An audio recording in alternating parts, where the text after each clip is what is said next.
مو تاسو د کومه قربانۍ څه کوو. اولا خو چوکاوي قربانۍ نه ځان ما وباسئ. وینې تلولې کې ډېر زیات برکت دی.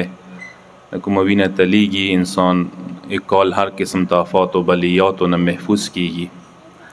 نو دې کې یوه نکته دا څه نوټ کړئ چې قربانۍ کور نه بهر ما ذبح کوئ. دا په کار تاسو کور کې نه ذبح کوئ.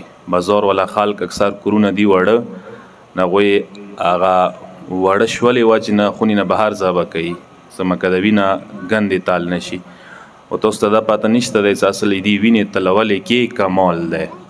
د وینه په کار دی ته هر صورت کې خپلې خونې کې نه تاله کې ورسته پار نه کوي ځناور ورسته راوباسه چولې کې صفا که وغیره چې څه کوي خو اصل وینه په کار دی تا خونې کې نه تاله شي چردیولی نه تا مین اصلي گیټ نه په کار دی د وینه تاله شي. دې ذریعې سے تا هر قسم ته آفاتو بلیاتو دفع رفع کیږي بیماری وغیره او کال داسې وایي چې ټول کال انشورنس دی بیمه دی تا دپاره.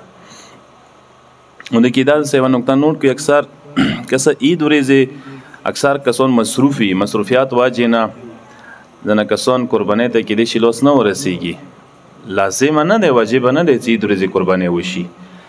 عید په دویمې ورځې یا قربانۍ کیږي عید په دریمې ورځې یا قربانۍ کیږي. درې ورځې قربانۍ دپاره الو دي. ځا که چا عید ورځې مصروفیات ډېر وي په صوبیلې وکوئ په بل صوبیلې وکوئ. او اکثر تاسو ته پته وي عید ورځې پورې ځناوره قیمت وي. عید تیر شي صوبیلې وخت ځناور ټیک دی خپل ځای کې افضل ده چې عید ورځې قربانۍ وشي عید په صوبیلې ته کوای شي. یو دویمه مسله دا دی چې د قربانۍ ټایم ډېر کسان انتظار کوي مثلا څه میره سترګه طلوع وکړي. اصل ټایم یې دا نه دی. اصل ټایم یې دا دی چې سب یا ځان څه وشي ته قربانۍ کوای شي ته قربانۍ ته ذبح کوای شي. ګرچې افضل دا دی څه میره سترګه راوځي بهتره دی چې ذبح یې کړي. خو که چا مثال مصروفیات دی بیړې دی مشکلات دي سب یا ځان نه بعد هغه ته قربانۍ اجازات شته دی لولوای شي ځناور. او افضل ټایم یې دا دی چې میره سترګه وروخیږي دوره ټایم تیر شي چې یو عید المنځ ورکې کیږي. عید المنځ وشي هغه نه بعد ته څه ته قربانۍ وکړي تا ظهره پورې هغه نه بعد که ته صبیل که یا کوای شي ته بل صبیل که یا ته کوای شي. او دا د سره نوټ کوئ چې ځناور په کار دی ته سټیل ولا چکوسه حلال نه کړي. ویلې چې هغوی سیستني چې سټیل ولا چکوسه که د حلال کړلو هغه ذبح نه شولو هغه درست نه ګڼي. هغوی سیستني چې سټیل ولا چکو به نه استعمالوي. اوسپنه وي په کار دی اوسپنې سه ذبح کړي. دې کې دا مسله اوس خدمت کې زارس کوم که څه مو معاشره کې اکثر کسان عقیقه نه کوي. عقیقه ډېره ضروري ده. چا څه بچی باندې عقیقه کړي یاد وساته هغه بچي قسمه قسم بیماریو نه محفوظ پاتې کیږي سپتالو نه مشکلاتو نه.